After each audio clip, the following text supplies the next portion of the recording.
Melawati Varial ya, yang bertanya kepada Madam Suki. Saksi ahli kemarin mengatakan bahwa E atau Baradae atau Icat seorang hipomania ya. Hipomania adalah bagian dari pengidap bipolar. Bagaimana dengan prediksi itu? Oke. Jadi mumpung kita ada pertanyaan dari Melawati Varial, kita mau belajar yuk tentang emosi ya. Oke. Jadi hipomania itu sebenarnya adalah topeng. Ahli psikologi klinik itu kan mengungkapkan ya. Jadi beliau dihadirkan di sidang itu untuk mengungkapkan tentang psikisnya si Icat ya, atau Baradae gitu. Nah, ahli psikologi klinik itu mengatakan bahwa Icat ini mengalami sebuah kondisi di mana kondisinya itu cemas dan takut. Nah, jadi dua hal ini, cemas dan takut. Tetapi ia berusaha menutupi rasa cemas itu dengan semangat yang berlebihan. Begitu ya. Oke.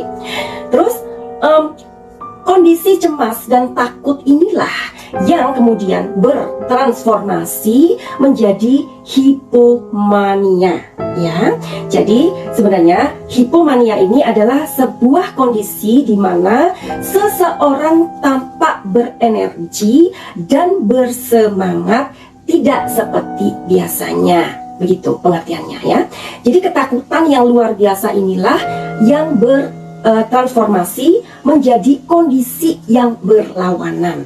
Oke, yang disebut ini adalah transformasi emosi. Akan masuk ke pengalaman Madam Suki ya, karena kebetulan Madam Suki adalah seorang penyembuh, adalah seorang healer emosi ya. Kebanyakan sih emosi yang aku tangani gitu.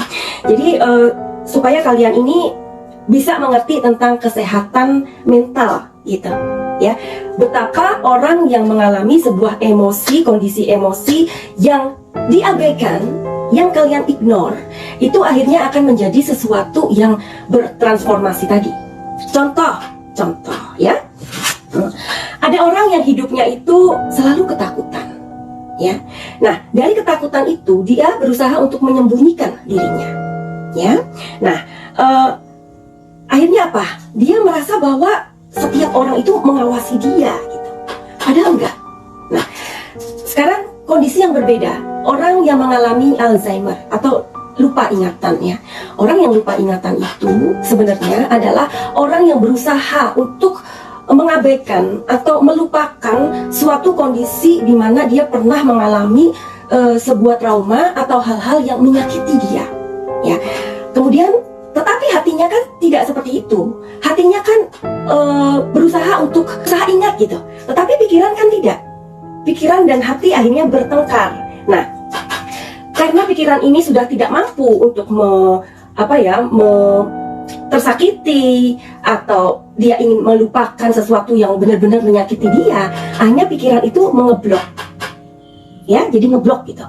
Nah, itulah kenapa ada orang yang masih muda, kok dia pikun, kok dia tidak bisa mengingat memori-memori yang pernah terjadi di dalam kehidupannya, karena pikiran ini sedang mengeblok.